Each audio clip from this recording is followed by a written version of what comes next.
ауруды бастапқы кезеңінде тоқтату әлдеқайда оңай әрі қауіпсіз. Ал аяқтағы ұсақ көк торлар мен жұлдызшалар да елеусіз нәрсе емес. Олар да варикоздың алғашқы белгісі болуы мүмкін. Мұндай жағдайда склеротерапия мен криолазер сияқты эстетикалық әдістер қолданылады. Бұл да ауыртпайтын, тез нәтиже беретін тәсілдер.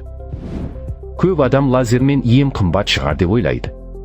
Бірақ ойланып қарасақ, ұзақ уақыт мазға, дәрі-дәрмекке, массажға, жұмысқа жарамауға, асқынуға кететін шығындар бұдан да асып түседі.